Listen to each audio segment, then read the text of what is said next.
صلی اللہ علیہ وسلم نے جو جنتیوں کی اور جہنمیوں کی علامتیں بیان کی، عجیب حدیث ہے. حدیث میں آتا ہے رسول اللہ صلی اللہ علیہ وسلم نے ارشاد فرمایا کہ جب جنتی جنت میں چلے جائیں گے اور اہل جہنم جہنم کی آگ میں چلے جائیں گے، اللہ ہم سب کو بچائے، تو جو جنتیوں کے جو ریلیٹیوز ہوں گے، چاہے وہ رشتہ داری کا تعلق ہو، دوستی یاری کا تعلق ہو، ان جنتیوں کو اپنے وہ جو دوست احباب ہیں نا، جب وہ دیکھیں گے کہ جنت میں وہ مارکیٹ سے کیا ہیں، شارٹ ہیں، دنیا میں تو ملا، پہلے تو ان کو اپنی فکر ہوگی کہ ہم کسی طرح جنت میں چلے جائیں. شروع میں تو حالت یہ ہوگی یوم یفر المرء من اخیہ و امہ و ابیہ و صاحبتہ و بنیہ، وہ دن جس دن انسان اپنے باپ سے دور بھاگے گا، اپنی ماں سے دور بھاگے گا. یہاں بڑی خدمت کیا کرتا تھا، بڑے احسانات کرتا تھا، لیکن وہاں کہے گا میرے پاس ایسا نہ مجھ سے کوئی نیکی مانگنے آ جائیے، بخشش کی درخواست کرنے آ جائے کہ بیٹا مجھے بھی بخشوا لے اللہ کے ہاں، تو دعا کر تیرے بڑے اچھے اعمال تھے. نہ بھاگے گا، بھائی یہ گلے نہ پڑ جائے میرے. اللہ کہے گا تو خود ہی تیرے لیے مشکل ہو رہی ہے، تو ایک اور بوجھ ہمارے ہم جو ہے نا، ایک اور بوجھ تو ڈال رہا ہے اپنے اوپر، ایک اور بوجھ لے رہا ہے. تو ابتدا میں تو حالت جب تک فیصلہ نہیں ہوگا نا کون جنتی کون جہنمی، تو قرآن کے الفاظ ہیں اپنے باپ سے دور بھاگو گے، اپنی ماں سے دور بھاگو گے، وصاحبتہ وبنیہ، اپنے ساتھ رہنے والی سے بھی دور بھاگو گے. اللہ نے یہ نہیں کہا بیوی سے دور بھاگو گے، بیوی کے لیے زوجہ کا لفظ استعمال ہوتا ہے، یہ اصطلاح استعمال نہیں کی. دیکھو ابا کو اللہ نے ابا کہا، اماں کو اللہ نے اماں کہا، تو بیوی کو بیوی کہنا چاہیے نا. پوائنٹ کی بات بتا رہا ہوں، کئی دفعہ بتا چکا ہوں. اللہ نے یہاں بیوی کو بیوی نہیں کہا، کہاں ساتھ رہنے والی، صاحبہ، صحبت سے ہے نا، ہمیشہ چپک کے رہنے والی. اس سے پتہ چلتا ہے کہ جب ایک دفعہ شادی ہو جاتی ہے نا تو وہ بیوی پھلترو کی طرح ہمیشہ کے لیے چپک جاتی ہے. اس سے پتہ چل رہا ہے. یہ میں اس لیے کہہ رہا ہوں کہ پھر لوگ کہتے ہیں یار پھر جو ہے نا سفر پہ جاتے ہیں تو بیگم کو ساتھ نہیں لے کے جاتے، 2 سال جاب کے لیے باہر چلے جاتے ہیں، بیگم کو یہاں چھوڑ کے چلے جاتے ہیں، تو صاحبہ تو پھر نہ ہوئی نا، یہ پھلتر کی طرح چپکا ہوا تو وہاں کوئی اور ہے، تمہارا باس چپکا ہوا ہے تمہارے ساتھ، جہاں 2 سال تم جاب کر رہے، دوست چپکے ہوئے ہیں. تو اس لیے جہاں بھی جاؤ اللہ نے صاحبہ کے لفظ میں بتا دیا. پھلترو پتہ ہے کسے کہتے ہیں؟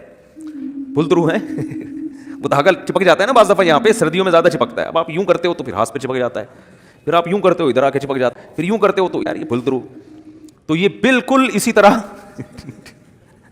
جب آپ کی شادی ہوئی تو بیگم پھلترو کی طرح چپک گئی. اب جہاں جہاں جاؤ گے وہاں وہ ساتھ. تو یہ شادی کرنے سے پہلے سوچ لیا کرو کہ اس کو اللہ نے لقب ہی یہی دیا کہ اس کا وہ رہنے والی ہے ہمیشہ.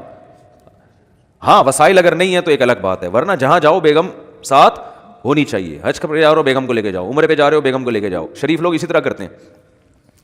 تو سفر پہ جا رہے ہو گھومنے پھرنے، بیگم کو لے کے جاؤ. خالی دوستوں کے ساتھ پروگرام نہیں بنایا کرو.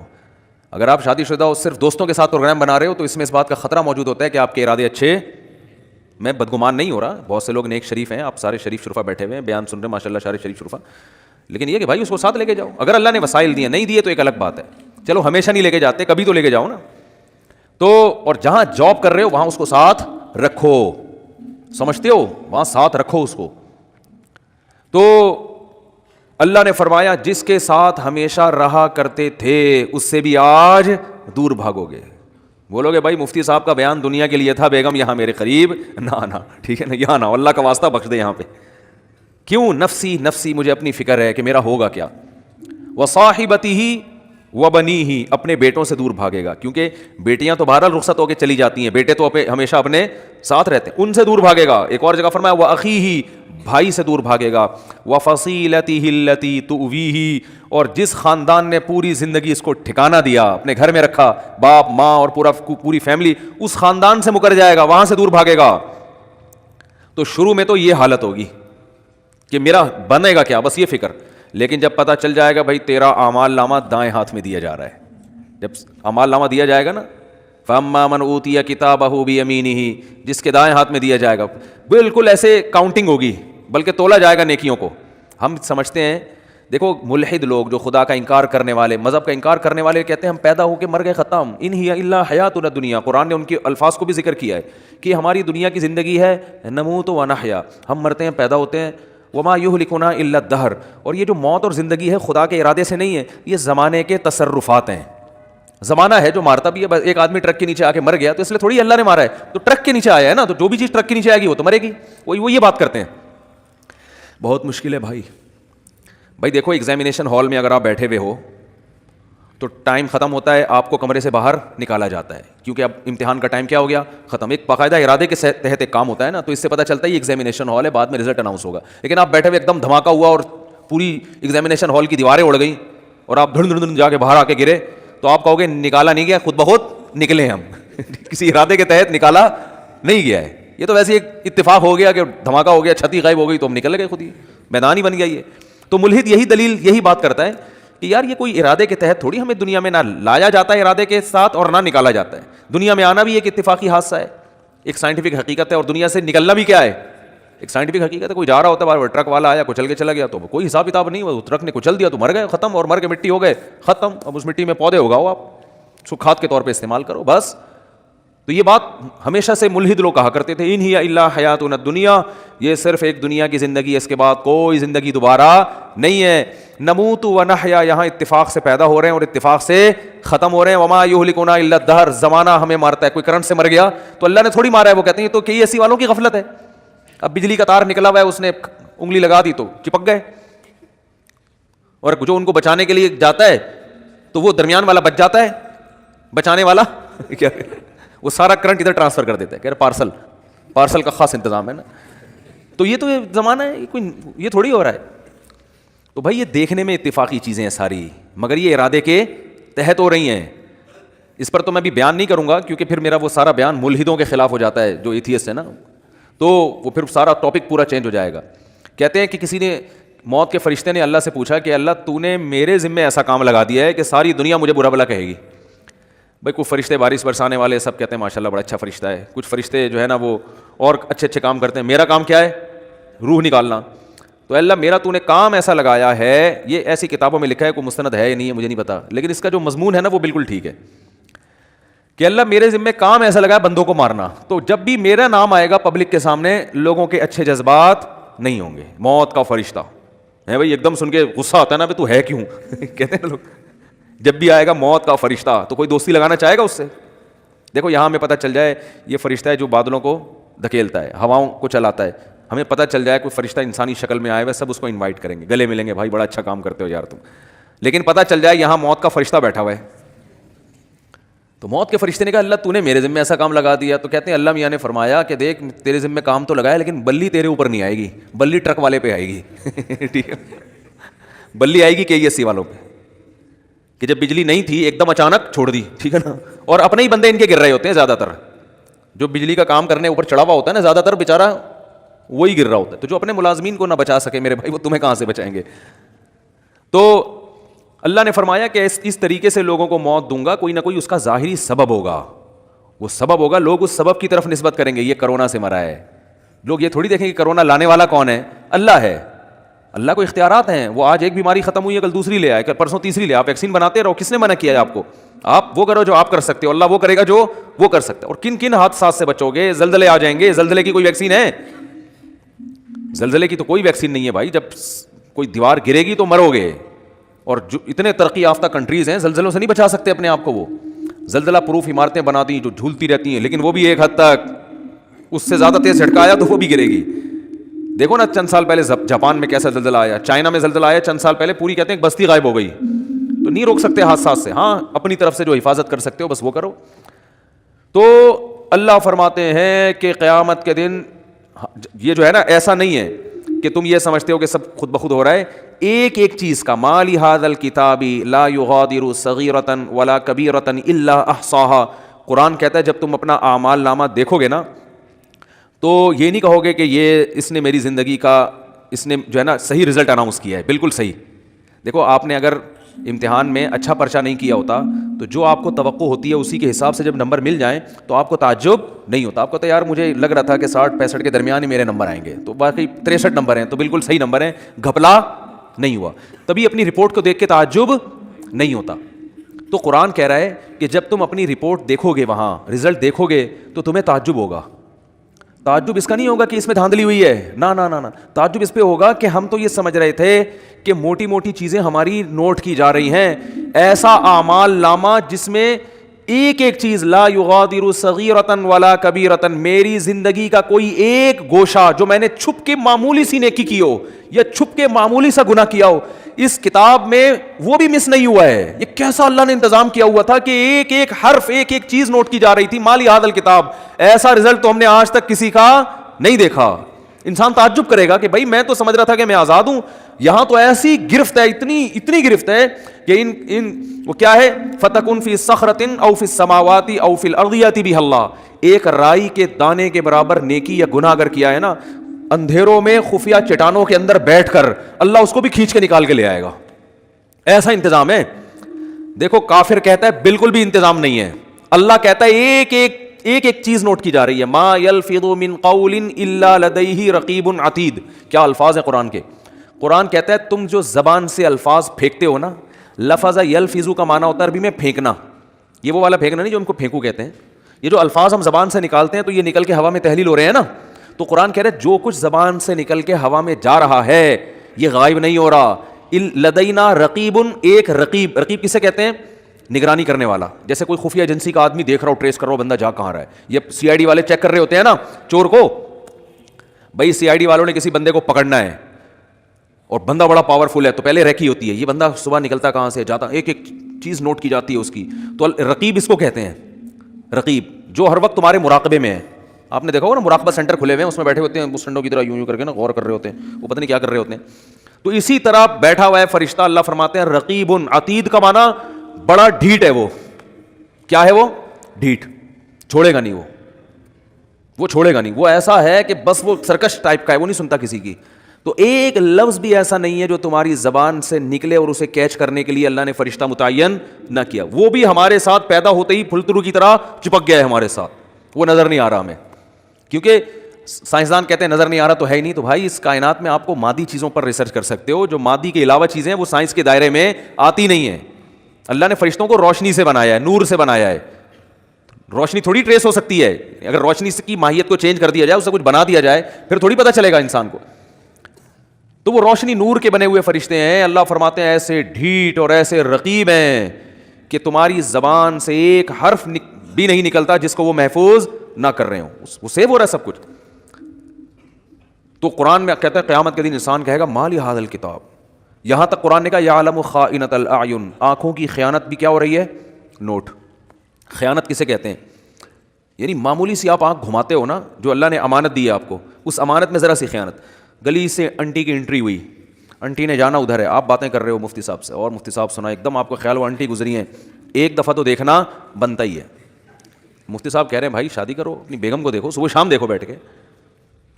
نہیں جی, تو آپ نے کہا یار ہم کون سا کوئی معاذ اللہ زنا کرتے ہیں, ہم کون سا کوئی برائی کرتے ہیں, ہم تو بس ایک دفعہ دیکھنے میں کیا جا رہا ہے, ایسے باتوں میں گھما کے نا یوں کر کے ایک دفعہ گھما لیا.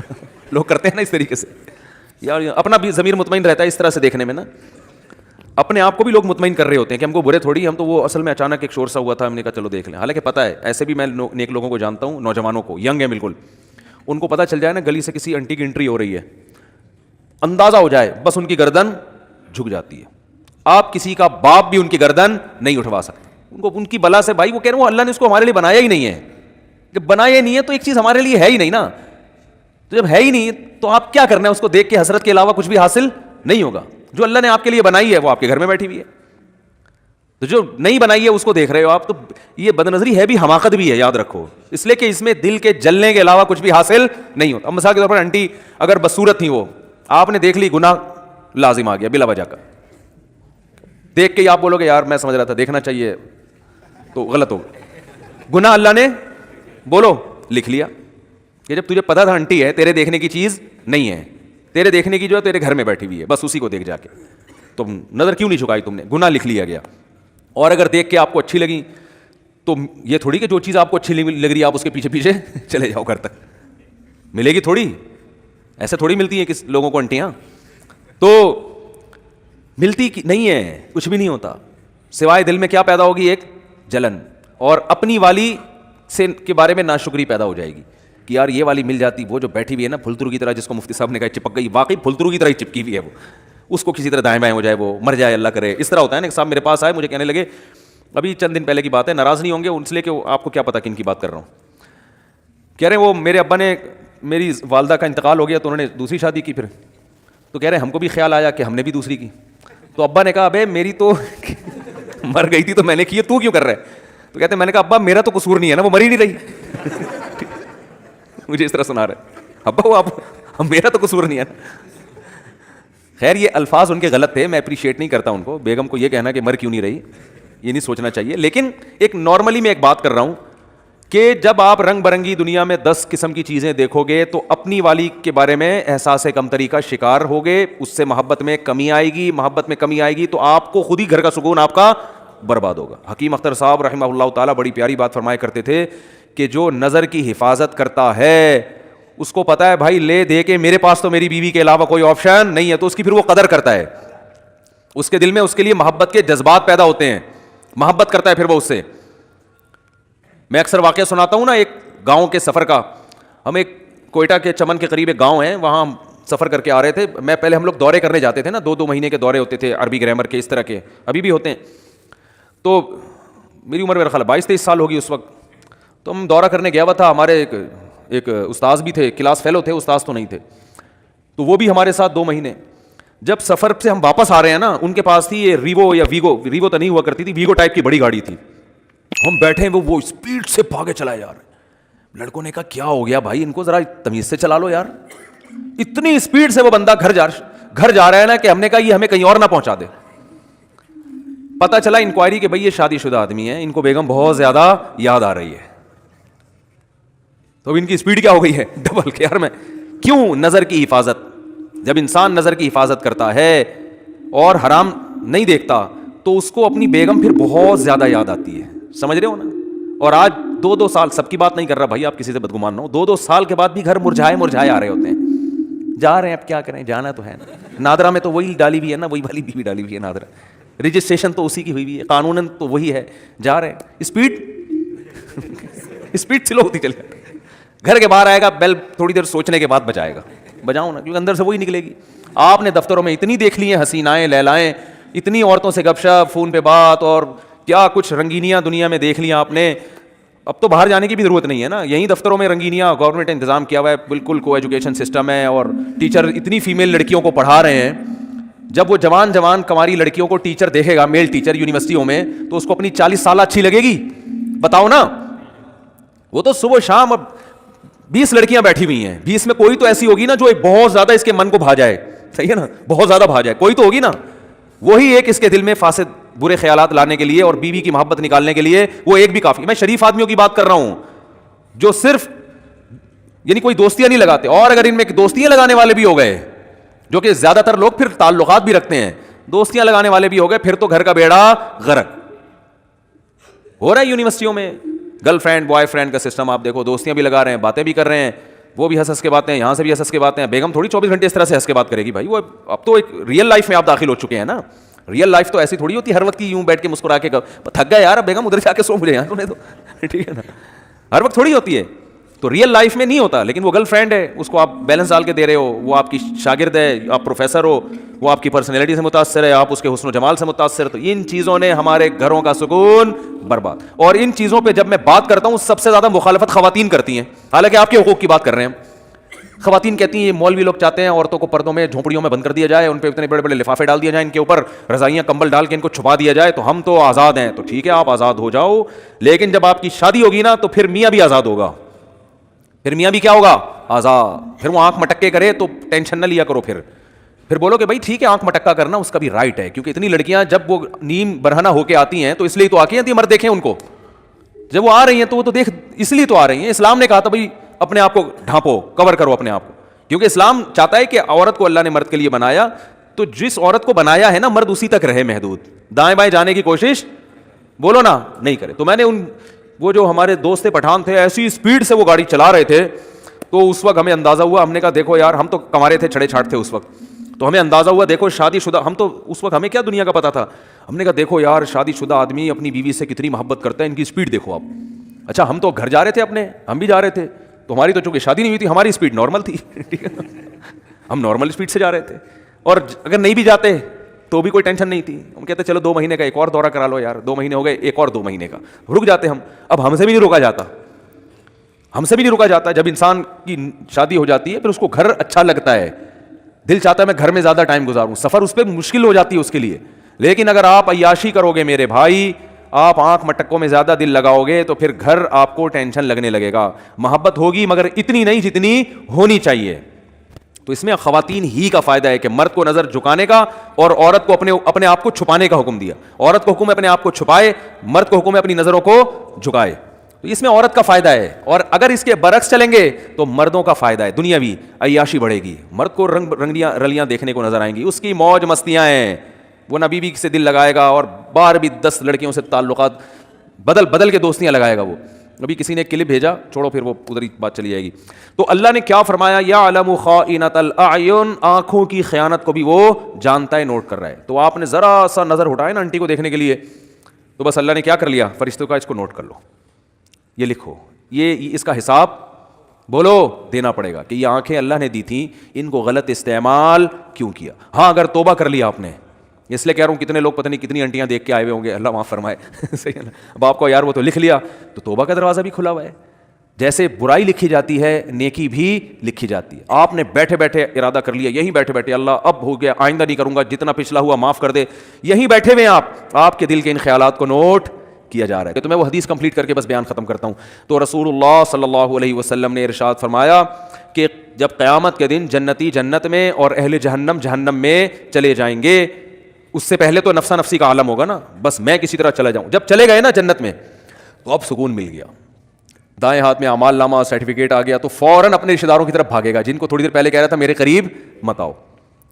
تو اللہ فرماتے ہیں جیسے ہی اعمال نامہ دائیں ہاتھ میں آئے گا, ہاں اقرؤوا کتابیہ, ارے ابا کہاں ہیں, اماں کہاں ہیں, بیوی کہاں ہیں, بچے کہاں ہیں, میرا اعمال نامہ پڑھو, میرا اعمال نامہ دیکھو.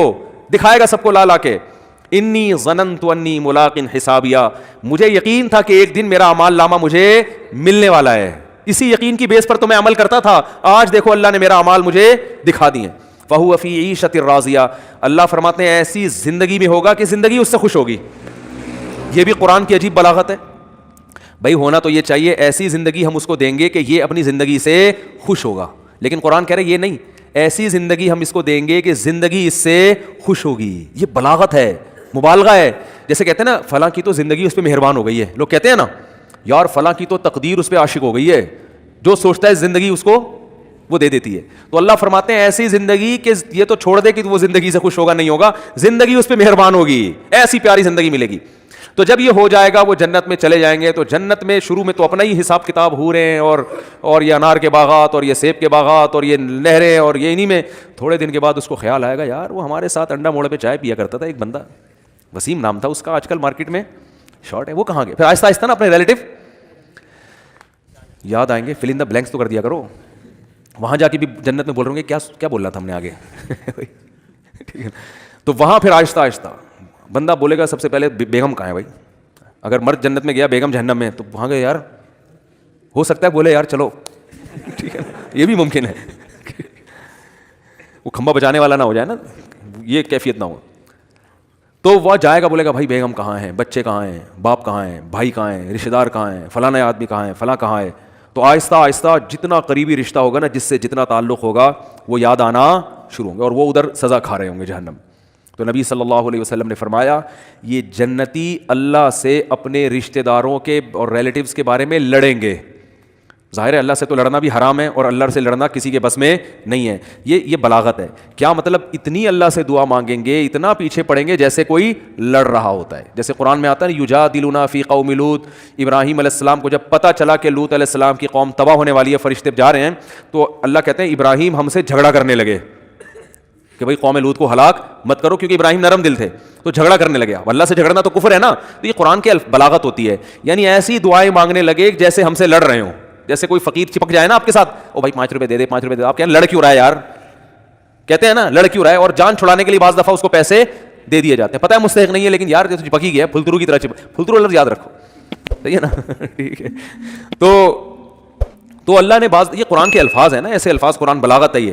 تو حدیث میں آتا ہے کہ اللہ سے جھگڑا کرنا شروع کر دیں گے, یعنی اتنا زیادہ مانگیں گے گویا کہ جھگڑ. یاد آئیں گے یار ہمارا دوست تھا وہ جہنم میں, آگ میں, تو اللہ تعالیٰ ان کے لیے, ہاں وہ جو اصل میں حدیث سنا رہا تھا نا, تو اتنی لمبی تمہید ہو گئی, وہ کہیں گے اللہ سے جا کے, اے اللہ بہت سے ایسے ہمارے دوست احباب رشتہ دار تھے, یصلون معنا ویصومون معنا, جو ہمارے ساتھ نمازیں پڑھا کرتے تھے, رمضان کے روزے رکھا کرتے تھے, مگر آج وہ ہمیں جنت میں نظر نہیں آ رہے. اس سے کیا پتہ چلتا ہے, وہ بھی یہ بتائیں گے کہ وہ مسلم تھے, کیونکہ یہ کافر کے بارے میں تھوڑی خیال آئے گا ان کو.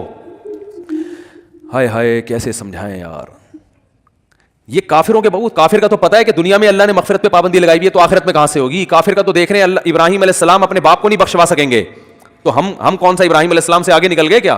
تو یہ اپنے مسلم ریلیٹیوز کے بارے میں, تو ان کا اسلام ثابت کرنے کے لیے اللہ کے سامنے حوالہ کیا دیں گے, اے اللہ وہ نماز بھی پابندی سے پڑھا رکھ کرتے تھے, رمضان کے روزے بھی رکھتے تھے, مسلم ہیں, لیکن آج ہمیں نظر نہیں آ رہے. گناہ اور گناہ تھے, زنا تھے, چوری تھی, کچھ بھی تھا.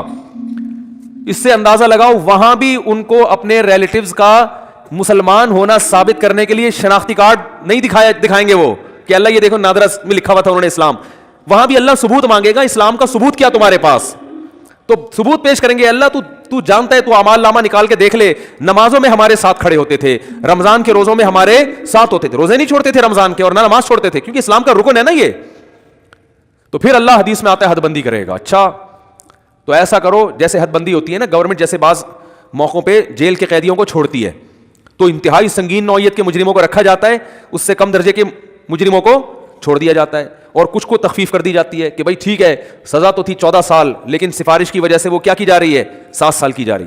تو اللہ حد بندی کریں گے, کیونکہ کچھ ایسے نمازی ہوں گے, چھوٹے موٹے گناہ تھے, کچھ چھوٹے تو گناہ کی وجہ پہ جہنم میں نہیں جاتا, یعنی کبیرہ جو دوسروں کی نسبت چھوٹے تھے, ایک آدھ دفعہ کبیرہ گناہ ہوا, توبہ نہیں کی, مر گئے, تو اللہ کہیں گے چلو ان کی سزا تو بنتی تھی, مگر میں تمہاری سفارش کی وجہ سے ان کو جہنم کی آگ سے نکال رہا ہوں. تو حدیث میں آتا ہے وہ نکال لیں گے, جنتی آرام سے بیٹھ جائیں گے, بھائی چلو نکل گئے, بھائی وسیم بھائی بھی آ گئے. وسیم بھائی بھی جنت میں بھی ہوں گے, ایسا نہیں ہو کہ وسیم کو آپ بولیں گے. تو میں جن وسیم کی بات کر رہا ہوں ان میں سے کوئی بھی میرا بیان اس وقت نہیں سن رہا. تو جنتی نکالنے کے بعد پھر کہیں گے, پھر تھوڑا عرصہ گزر جائے گا, پھر خیال آئے گا بھائی وہ تو اپنا دوست تھا یار, اس کو بھی تو نکالنا ہے بھائی. پھر حدیث میں آتا ہے, نبی صلی اللہ علیہ وسلم فرماتے ہیں اللہ سے آ کے سفارش کریں گے. پھر حدیث کے ظاہری الفاظ یہی ہیں, اللہ سے کیا کہیں گے, ہمارے ساتھ نماز پڑھا کرتے تھے اور ہمارے ساتھ روزہ رکھا کرتے تھے. تو بے نمازی کا تو تذکرہ آ ہی نہیں رہا کہ جنت میں جائے گا. سمجھ میں آ رہی ہے بات, بے نمازی کا تو کہیں تذکرہ ہی نہیں آ رہا کہ بھئی اپنا اسلام تو ثابت کرو. تو حدیث میں آتا ہے کہ پھر اللہ تعالیٰ اور پھر حد بندی کریں گے, اور پھر کہیں گے چلو بھائی بے نمازی کا بھی آئے گا, بالکل اینڈ میں آئے گا وہ, یعنی یہ بھی یاد رکھیں گے اپنے نمازیوں کو کہ اللہ وہ تو مسلمان تھے, ہم ان کی گواہی دیتے ہیں اسلام کی. بالآخر یہ نکالتے نکالتے ختم. پھر نبی صلی اللہ علیہ وسلم نے فرمایا کہ نبی صلی اللہ علیہ وسلم سفارش کریں گے, کیونکہ آپ کے تو ریلیٹیو محدود ہیں نا, کسی کے 10 ہیں, کسی کے 15 ہیں, سب نکل گئے بھائی. اس سے کہیں اس میں نہ آئے کہ چلو ہمارے فلاں نے ہم کو نکال دیں گے, لیکن جائیں گے بھی تو, سزا بھی تو کھائیں گے بھائی. وہ تھوڑے دن کی تھوڑی ہے, وہ تو تھوڑی سزا بھی بہت ہے. تو سفارش تو ہوگی, شفاعت بھی ہوگی, یقینا برحق اہل سنت والجماعت کا عقیدہ ہے کہ شفاعت ہوگی. جہنم میں جس کو جتنی سزا اس کی بنتی ہوگی نا, کافر کے علاوہ کسی کو بھی پوری سزا ملے گی نہیں. جیسے دنیا کا قانون ہوتا ہے نا, اتنے سال قید با مشقت, وہ ریٹرن میں کچھ اور ہوتا ہے, پریکٹیکلی کچھ اور ہوتا ہے. تو ریٹرن میں تو اللہ کے ہاں لکھا ہوا ہے کہ زانی اتنے سال جہنم میں جلے گا, قاتل اتنے سال جہنم میں جلے گا, فلاں اتنے سال, لیکن یہ ریٹرن میں اصل سزا وہی ہے. لیکن پریکٹیکلی کیا ہوگا کہ سفارشوں کی بیس پہ سزائیں کم ہوتی چلی جائیں گی. بھائی اس کے اتنے سال تھے, اتنے کم ہو گئے, اتنے سال تھے, اتنے کم ہو گئے. تو نبی صلی اللہ علیہ وسلم نے فرمایا, یہ بھی حدیث میں کمپلیٹ کر دیتا ہوں, اگرچہ یہ موضوع کا حصہ جتنا تھا وہ میں نے بیان کر دیا, لیکن بڑی دلچسپ حدیث ہے. آپ صلی اللہ علیہ وسلم نے فرمایا پھر نبی کا رشتہ امتیوں سے کس کا ہے, امتی ہونے کا. آپ صلی اللہ علیہ وسلم پھر اپنی امت کو نکالیں گے, وہ بھی اللہ حد بندی کرے گا کہ اتنے اس لیول کے لوگوں کو جن کے گناہ اس نوعیت کے تھے ان کو آپ کی سفارش سے نکالا جائے گا. یہاں تک کہ آپ صلی اللہ علیہ وسلم نے فرمایا کہ میں بھی سفارش ختم کر دوں گا, جتنے لوگوں کو نکالنا تھا. تو اللہ کہے گا کہ کوئی ہے مزید سفارش کرنے والا, آواز آئے گی بھئی اب کوئی بھی نہیں ہے. اللہ کیا پیارے الفاظ ہیں یار حدیث کے. اللہ فرمائیں گے حل یبق الا الرحمن, جو رحمان ہے سب سے زیادہ رحم کرنے والا وہ تو ابھی باقی ہے. یعنی تمہیں اگر ترس آ رہا ہے, کوئی تمہارا ماموں ہے, کوئی تمہارا چاچا ہے, کوئی تمہارا باپ ہے, تم ان رشتوں کی بیس پر, اور نبی ترس کھا رہے ہیں کہ میری امت ہے, تو اللہ فرمائیں گے میں تو رحمان ہوں اور یہ میری مخلوق ہے, میں تو رحمان ہوں نا, تو رحمان کیسے چھوڑ دے گا, وہ اپنی مرضی سے نہیں نکالے گا. تو نبی صلی اللہ علیہ وسلم نے فرمایا کہ اللہ تعالیٰ اعلان کریں گے کہ جس نے آدم سے لے کے آخری انسان جو قیامت تک آئے گا نا, کوئی بھی ایسا انسان جس نے کبھی کوئی نیکی نہ کی ہو, کچھ بھی اس کے اعمال میں خیر, صرف میری توحید پر ایمان رکھتا تھا, وہ صرف میری مانتا تھا میرا کوئی خدا ہے اور کیا ہے اکیلا, بس اتنا اقرار کیا اس زبان سے, صرف دل میں مانتا تو فرعون بھی تھا, فرعون بھی مانتا تھا کہ ایک خدا ہے, زبان سے اقرار کیا, اور پوری زندگی میں ایک دفعہ من کان فی قلبہ مثقال حبۃ من خردل من ایمان, ایمان کا ایک معمولی سا رائے کی دانے کے برابر ذرہ بھی ہو اور اس ذرے کی وجہ سے کبھی زندگی میں خیر نہ کی ہو, ساری زندگی اس کی بدعمالیوں سے بھری ہوئی ہے لیکن ایک نیکی ہے, تو اس کو بھی نکال کے لے آؤ. تو حدیث میں آتا ہے اتنے خلقت نکلے گی نا, بڑے بڑے دنیا میں بدماش پیدا ہوئے ہیں بھائی, ساری زندگی قتل و غارت میں گزری, ساری زندگی برائیوں میں گزری. ہاں, اور یہ بھی آتا ہے حدیث میں کہ یہ اللہ اس وقت کریں گے یہ کام, ایک تو اللہ کہیں گے حل یبقى الا الرحمن, کہ رحمان باقی ہے. دوسرا اس وقت کی جو کافر ہے نا وہ اہل ایمان کو تانا دے گا کہ یار ہم بھی برے تھے تم بھی برے, صحیح ہے نا, ہم غیر مسلم تھے اور تم اپنے آپ کو کیا کہتے تھے, تم ایک خدا کو مانتے تھے, تو تمہارے ایمان نے تمہیں کوئی فائدہ نہیں پہنچایا. ہمیں تم دنیا میں کہتے تھے اسلام قبول کرو, ایمان لے کر آؤ, تو بھائی انجام تو تمہارا بھی وہی ہے جو ہمارا ہے. تو قرآن حدیث میں آتا ہے اللہ تعالیٰ اس وقت جس کے دل میں بھی رائی کے دانے کے برابر بھی ایمان ہوگا نا, اللہ کہے گا میں اپنے ماننے والوں کو نہ ماننے والوں کے ساتھ نہیں رکھ سکتا. یہ غیرت کا مسئلہ ہے. تبھی لوگ کہتے ہیں نا غیر مسلم اتنے نیک اچھے اچھے اعمال کر رہے ہوتے ہیں وہ جہنم میں کیوں جائیں گے. او بھائی غیرت کا مسئلہ ہوتا ہے. آپ کی فرض کرو 2 بیویاں ہیں, ایک بہت خدمت گزار ہے لیکن وہ کہتی ہے کہ بھائی میں آپ کی بیوی بھی ہوں, اور وہ جو فلاں جو ہے نا سبکتگین, ایسا نام نہ لو کہ وسیم ستار کو غصہ آ جائے نا, بہت مشکل سا نام کوئی بتاؤ, سبکتگین بھی نام ہوتا ہے نا کیونکہ غیرت والا مثال ہے. سبکتگین نہیں بھائی, کچھ بھی بتا لو یار, ہیں ابے کوئی ایسا مشکل سا نام بتاؤ دنیا میں کسی کا ہوتا ہی نہیں ہے, ABCD, صحیح ہے نا. وہ آپ کی 2 بیویاں تھیں, ایک اکڑ والی مانتی نہیں ہے بات کو, چائے پکا بولو نہیں پکا کے لائے گی, آپ بولو بھائی کھانا پکاؤ نہیں پکائے گی, ہر وقت بس زبانی بد کلامی. لیکن جب اس سے پوچھا آپ کے میاں کون ہیں, بھائی یہ میرے میاں ہیں بس, ٹھیک ہے میں نہیں مانتی ان کی ایک نہیں مانتی لیکن ہے یہ میرے میاں, مجھے ماننا چاہیے ان کی, مجھے ان کا احترام کرنا چاہیے, لیکن مجھ سے ہوتا نہیں ہے, کچھ اوپر سے فالٹ چلا رہا ہے, ہمارے خاندانی مسئلہ یہ آپس کی بات ہے ہماری, لیکن ہے بھائی میرا میاں, اس کے علاوہ میں کسی اور سے محبت نہیں کر سکتی. میاں والی جو محبت ہے وہ اسی سے ہوگی.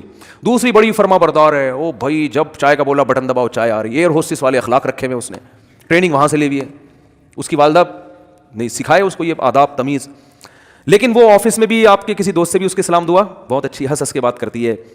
آپ جب کہتے ہیں بیگم مجھے بڑی غیرت آتی ہے, تو کہتے ہیں کیا ہو گیا, براڈ مائنڈیڈ بنو, اگر تم سے میں محبت کر سکتی ہوں تو میرا پرانا بوائے فرینڈ ہے وہ, مجھے اس سے بھی وہی عشق ہے جو تم سے, بلکہ اسے تھوڑا زیادہ ہے, اتفاق سے شادی تم سے ہو گئی میری, چاہتی تو میں تھی وہاں ہو لیکن اب ہو گئی ہے, مجبوری میں گزارا کر رہی ہوں, نادرا میں سرٹیفکیٹ بن گیا, پھر دوبارہ سے 4-5 ہزار روپے کا خرچہ آئے گا, وہیں رہنے تو کاغذ میں رہنے تو, لیکن ویسے مجھے محبت اس سے ہے.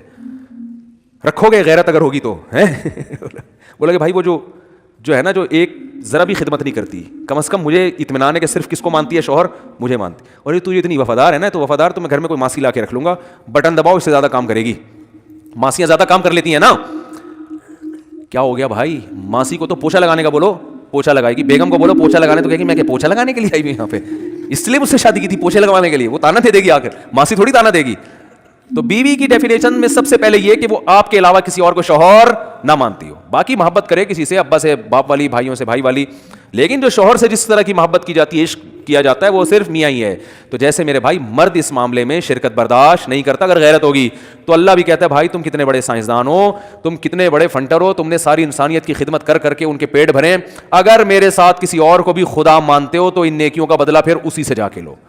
میں تو آج جو میرے اپنے تھے ان کو اپنے غیروں سے ممتاز اور جدا کروں گا, چاہے غیر کتنے بظاہر اچھے ہوں اور میرے اپنے کتنے نالائق کیوں نہ ہو. اس لیے ایمان اور توحید سے بڑی کوئی نعمت نہیں ہے. مسلمان کتنا ہی گناہگار ہو, اس کائنات کو جو چلانے والا, بنانے والا, جنت جہنم پیدا کرنے والا, اس کو مانتا ہے کہ اللہ ہوں میں تیرا, بے شک نالائق ہوں, بے شک نافرمان ہوں. تبھی یاد رکھو اپنے ایمان پہ سمجھوتا نہ کرو. جو لوگ یورپ جاتے ہیں, امریکہ جاتے ہیں, میں ان سے خاص طور پہ کہتا ہوں یار تم اگر یاشی میں لگ بھی رہے ہو, خدا کے بندو اپنے آپ کو مسلم تو کہا کرو, کم از کم برائی کو برائی تو سمجھو, اللہ توبہ کی توفیق دے دے, میں غلط کر رہا ہوں یہ اعتراف تو کرو اللہ کے سامنے.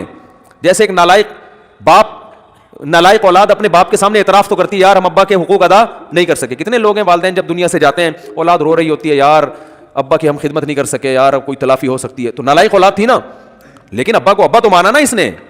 تو یاد رکھو جو اللہ کو اللہ ہی نہیں مانتا, یہ اللہ کے ساتھ شریک کرتا ہے, اس کے سارے اعمال قرآن کہتے ہیں راک کے ڈھیر ہیں, جیسے پھونک لگاؤ سارے اعمال اڑ گئے, پورا پہاڑ اڑ جائے گا نا پھونک, دیکھنے میں بہت ہے, اللہ فرماتے ہیں ایسا ہی ہوگا. تو نبی صلی اللہ علیہ وسلم نے فرمایا سب سے جو رائی کے دانے کے برابر بھی توحید کا قائل تھا نا, اس کو بھی اللہ نکال لے گا. تو اس لیے جہنم میں صرف وہی رہے گا جو مشرک ہے, جو کفر پہ مرا, جو قرآن کا اللہ کے رسولوں کا انکار کرتا ہے. اس کے علاوہ جو بھی ایمان کی حالت میں جائے گا بالآخر ایک نہ ایک دن وہ نکلے گا.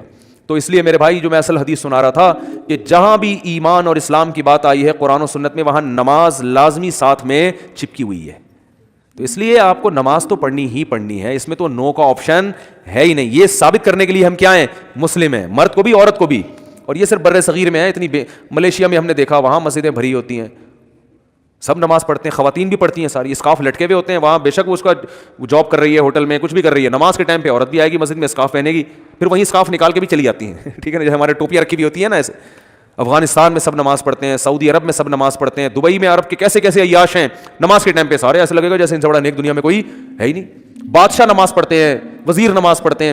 ہمارے یہاں ایک بہت بڑی لعنت ہے کہ ہوگا مسلمان اور اپنے آپ کو مسلمان بھی کہتا ہے, نماز کے وقت میں غائب.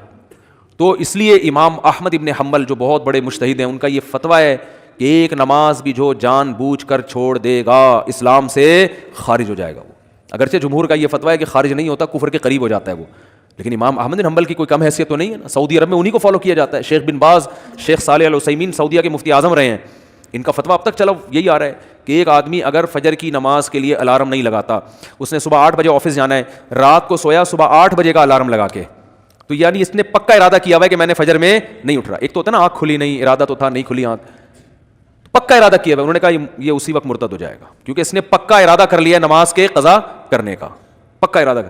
وہ یہاں تک ان کا فتویٰ ہے کہ مرتد ہو جائے گا اس کو اگر توبہ نہیں کرتا اور توبہ کا اعلان نہیں کرتا باقاعدہ, تو اس کو مسلمانوں کے قبرستان میں دفن کرنا بھی جائز بولو نہیں ہے, اس کا نکاح بھی ٹوٹ گیا. اگرچہ جمہور اس کو نہیں مانتے, لیکن امام احمد بن حنبل کی بھی تو ایک بڑی ویلیو ہے نا, اور عبداللہ بن مسعود کی بھی کم ویلیو نہیں ہے. وہ فرماتے ہیں ہم نبی کے دور میں کسی بھی جرم کو یہ نہیں سمجھتے تھے کہ انسان کافر ہو جاتا ہے, نماز کو ہم یہ سمجھتے تھے کہ کوئی چھوڑ دے تو اسلام سے خارج ہو جاتا. تو اس لیے عرب میں شراب پینے والا بھی نماز پڑھتا ہے, کیونکہ مسلمان میں بہرحال کچھ بھی ہو اسلام کا نام اپنے آپ سے ہٹانا پسند نہیں کرتا. اور آج ہم نے دیکھا ہے مسجدوں کے ساتھ گھر ہیں, نماز کے لیے نہیں آ رہے, اور سفر میں تو نمازیوں کو دیکھا ہے نمازیں چھوڑتے ہوئے. ذرا آج کل پیپر ہے تو جی چھوڑ دو نماز. بھائی پیپر میں نماز چھوڑنا کہاں سے جائز ہو گیا؟ جاب میں باس کی طرف سے اجازت نہیں ہے, اجازت نہیں ہے آپ چھپ کے نماز پڑھیں, آپ کہیں کرسیوں کے پیچھے چھپ جائیں, کہیں بھی کریں. میں تو یہاں تک میں نے لوگوں کو مشورہ دیا, بعض جو غیر مسلم کنٹریز میں لوگ وہ کر رہے ہیں نا, جاب کر رہے ہیں باس کی طرف سے بعض جگہوں میں, ورنہ وہاں پرمیشن ہوتی ہے, اجازت نہیں ہے, تو میں ان سے کہتا ہوں بھائی کہیں بھی چھپ کے چلے جاؤ, کچھ بھی کرو, اگر نہیں پرمیشن ملتی چھپ کے بھی نہیں پڑھ سکتے تو جاب چھوڑ دو بس. جاب کیا کرو, چھوڑ دو. جاب نہیں, پھر جاب جائز نہیں آپ کے لیے. فرض نماز تو پڑھنی پڑے گی, آپ جاب ہی نہیں کر سکتے, آپ کہیں بھی جاؤ. کہتے ہیں کہاں جا کے, میں بھائی واش روم میں پڑھ لو, واش روم میں پڑھ لو. واش روم کا مطلب یہ نہیں کہ وہ فلش کے اوپر, وہ تو جگہ کا پاک ہونا ضروری ہے نا. انتہائی آخری درجہ یہ ہے کوئی مصلی رکھو اپنے ساتھ تاکہ جگہ پاک ہو. یہ ایسا نہیں کہ واش روم میں نماز پڑھنا شروع کر دیں, حرام ہے, ناجائز ہے واش روم میں نماز پڑھنا. لیکن اگر کوئی صورت نہیں بنتی, کچھ بھی نہیں ہے, جائے نماز لے جاؤ بھائی چھپ کے, جہاں نہاتے ہیں نا جس جگہ پہ, اس جگہ مصلی بچھا کے نماز پڑھ لو. ٹرینوں میں نماز نہیں چھوڑ سکتے آپ. میں تو کوئی زیادہ نیک آدمی نہیں ہوں, لیکن ایک دو واقعات میں لوگوں کو صرف موٹیویٹ کرنے کے لیے. ایک دفعہ ہم بھاولپور سے چڑھے ٹرین میں, جب میں ٹرین میں چڑھا ہوں بھاولپور سے, تو فجر کی نماز کا ٹائم ہو رہا تھا, اور رش اتنا تھا, حاجیوں کی اس وقت فلائٹیں بہت جا رہی تھیں, کراچی سے ہی جاتی تھیں, ملتان نہیں ایئرپورٹ نہیں بنا تھا اس وقت. تو اتنا رش تھا کہ جیسے ہی ہم ٹرین میں چڑھے ہیں تو اب پتہ چل گیا کہ بس ایسے بالکل سیدھے, جگہ ہی نہیں, رش اتنا زیادہ. اب فجر کی نماز وضو میں نے پہلے کر لیا تھا احتیاطاً, تو اب وہاں میں نے کہا بھائی نماز پڑھنی ہے. لوگوں نے کہا یہاں جگہ نظر آ رہی ہے, صوفی صاحب. لوگ پھر تانے دینا شروع کر, بھائی صوفی نظر نہیں آ رہا ہے, یہاں کو نماز پڑھے گا, پاگل ہو رہا ہے. اچھا سفر میں لوگوں نے کہا بھائی سفر میں معاف ہے, بعد میں توبہ کر لینا, قضا پڑھ لینا. یہ بڑے اچھے الفاظ ہوتے ہیں لوگوں کے نا, یعنی ان کی نظر میں کہ توبہ کر لینا. بھائی توبہ تو کہاں سے, اگر ایسا ہی ہوتا تو اللہ کہتے ہیں نماز پڑھ لو, نہیں پڑھتے تو توبہ کر لینا. پڑھنی ہے, قضا نہیں کرنی ہے. ان الصلاۃ کانت علی المؤمنین کتابا موقوتا. اگر نماز چھوڑنے کی میرے بھائی کہیں گنجائش ہوتی تو میدان جنگ میں لڑتے ہوئے جب گولوں کی گھن گرج اور تلواروں کی چمک ہو, اس میں اللہ اجازت دے دے گا قضا کر لو. وہاں اجازت نہیں دی ہے. اللہ نے فرمایا نہیں کوئی صورت بنتی, سواری پہ بیٹھو, گھوڑے کا جہاں رخ ہے اسی طرف رخ کر کے نماز پڑھو, وہاں اجازت نہیں دی. اور آگے اللہ نے اس کی وجہ بیان کی ہے کہ میں اس لیے کہہ رہا ہوں یہاں پڑھنی ہے کہ نماز صرف پڑھنے کا حکم نہیں ہے. ان الصلاۃ کانت علی المؤمنین کتابا موقوتا, نماز مومنین پر مقررہ اوقات میں فرض ہے. یہ اس لیے جواب دیا کہ آپ کہہ سکتے تھے اللہ جب جنگ ختم ہو جائے گی پھر پڑھ لیں گے نا آرام سے, خشوع و خضوع کے ساتھ. ابھی جنگ ہو رہی ہے, اللہ بھی کیا, جب جنگ ختم ہو جائے قضا پڑھ لیں گے, بعد میں ٹائم گزر جائے گا, پھر بہت ڈبل سجدہ کریں گے ہم, بہت لمبے لمبے قیام کریں گے. اللہ فرماتے ہیں نماز مقررہ اوقات میں فرض ہے, وہ ٹائم گزر جائے گا اگر جنگ ختم ہونے کا انتظار کرو گے. بہت مشکل ہے بھائی, نہیں آ رہی سمجھ میں تو جیسے زندگی کو فرشتے بہت اچھی طرح سے اردو میں بھی سمجھا دیں گے قبر میں. وہ کہتے ہیں میں نہیں بتاؤں گا, تو لوگوں نے کہا اب تو آپ کو سب بتانا پڑے گا. اور حقیقت ہے میں ان کا کسی کا مذاق نہیں اڑا رہا, سب کے ساتھ ہوگا. جو بھی کہتا ہے میں نہیں بتاؤں گا, تو جب دنیا سے جائے گا تو سب کچھ بتانا پڑے گا, اس کو سب بتانا پڑے گا بھائی. تو میدان جنگ میں اللہ کہہ رہا ہے کہ نماز مومنین پر مقررہ اوقات میں فرض ہے. تو میں ٹرین میں کھڑا ہوا تھا, میں نے کہا, انہوں نے کہا بھائی یہاں تو جگہ نہیں ہے. اچھا میری عمر بھی زیادہ نہیں تھی, تو وہ ایسی تھوڑی عمر ہو تو لوگوں میں روب بھی ہوتا ہے نا. ہم نے کہا کوئی جگہ نہیں ہے. میں نے کہا تو پڑے گا بھائی, کیونکہ ہم تو کیسے چھوڑ دیں بھائی, اور سنتیں اب چلو مجبوری ہے چھوڑ دیتا ہوں, 2 فرض تو پڑھنے ہیں. لوگوں نے کہا جگہ نہیں ہے. میں نے کہا جگہ بن جائے گی, کیونکہ فرض جو نماز میں فرائض ادا کرنا بہت آسان ہے. تو میں نے کیا کیا, وہ جگہ چونکہ لوگوں کے چپل تھے تو اس میں خطرہ تھا کہ ناپاک ہوگی, تو ایک چادر تھی میرے پاس, وہ میں نے ایسے نیچے ڈال دی, بچھانے کی بھی جگہ نہیں تھی. نیت باندھ لی, اندازہ پہلے لگا لیا تھا قبلہ کس طرف ہے, نہیں تو آپ آج کل تو موبائل پر ایسی ایپس آ رہی ہیں, اس سے فوراً پتہ چل جاتا ہے. قبلہ کس طرف ہے اندازہ تھا مجھے, رخ کیا ہم نے. اب یوں کرنے میں تو کوئی نہیں رکاوٹ ڈالتا نا, یوں کرو, نیت باندھ لو بھائی. اگر ہاتھ اٹھانے کی بھی جگہ نہیں ہے تو ہاتھ نہ اٹھاؤ, یہ رفع الیدین تو کوئی واجب نہیں ہے. اللہ اکبر کہہ لو اور نیت باندھ لو. ہاتھ باندھنے کی جگہ نہیں, ہاتھ چھوڑ کے کھڑے ہو جاؤ بھائی. سورہ فاتحہ پڑھی, سورت ملائی, رکوع میں جب آپ گھسیں رکوع کریں گے تو میں سوچتا تھا W11 کتنی بھی بھری ہوئی ہو, کنڈکٹر جب ایک دروازے سے چڑھ کے دوسرے دروازے پہ کرایہ لے کے نکل سکتا ہے, تو ہم اتنے رش میں صرف ایک رکوع کی جگہ ہمیں کیوں نہیں بن سکتی. تو رکوع ہم نے کیا, جھکنا ہے نا رکوع میں, جھک جاؤ, لوگ خود بخود سائڈ پہ ہو جاتے ہیں بھائی. اس کے بعد آپ جب سجدہ کرو تو سجدہ نام ہے, ویسے تو پراپر سجدہ کرنا چاہیے, جگہ نہیں ہے تو بھائی ماتھا کسی طرح زمین پہ ٹکانا ہے, آپ ماتھا زمین پہ ٹکا دیا جا کے. تو 2 رکعت تمیز سے الحمدللہ پڑھ لی, کھڑا ہو گیا میں. پھر لوگوں نے کہا یار یہ, میں نے کہا ہو گئی بس 2 فرض پڑھنے تھے, ہو گئے, ایسی کی تیسی, جو مرضی کرنا ہے, جو اکھاڑنا ہے اکھاڑ لو. صحیح نا, کیونکہ تمہیں تو خود چاہیے جگہ دو نا. اور بعض دفعہ لوگوں کو شرم آ رہی ہوتی ہے, ہم سب کے سامنے نماز پڑھیں گے, لوگوں نے کہ تو بہت بڑا صوفی ہے. تو یاد رکھو شرم ان کم بختوں کو آنی چاہیے جو نہیں پڑھ رہے, ان کم بختوں کو آنی چاہیے بھائی. تم بھی تو ایمان کے دعوے دار ہو, اگر تم یہ کہتے ہو کہ ہم اسلام کو نہیں مانتے تو پھر پورا اسلام سے رشتہ ختم کرو. پھر آپ وصیت میں لکھو کہ مجھے عیسائیوں کے قبرستان میں دفن کرنا ہے, مجھے ہندوؤں کے میری چتا کو آگ لگائی جائے. ٹھیک ہے نا, یہ لکھ کے جاؤ.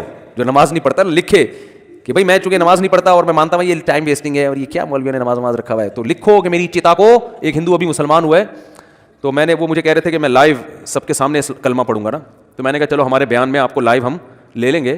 وہ بیان سنتے تھے, اللہ کا شکر ہے وہاں انڈیا میں ان کو ایمان کی توفیق ملی, تو ہندو ہونے کے باوجود میرے بیان بڑے شوق سے سن رہے تھے, کہہ رہے ہیں سنتے سنتے میرا دل کیا کہ میں مسلمان ہو جاؤں, اللہ تعالیٰ قائم رکھے. تو میں نے کہا لوگوں کو موٹیویشن ملے گی, تو انہوں نے کہا میں سب کے سامنے. پھر مجھے خیال آیا بھائی اتوار میں تو ٹائم ابھی ہے, زندگی کا کوئی بھروسہ نہیں ہے. میں نے کہا اگر آپ اس سے پہلے مر گئے, انہوں نے کہا بات تو ٹھیک ہے. میں نے کہا پھر فون پہ ہی کلمہ پڑھو.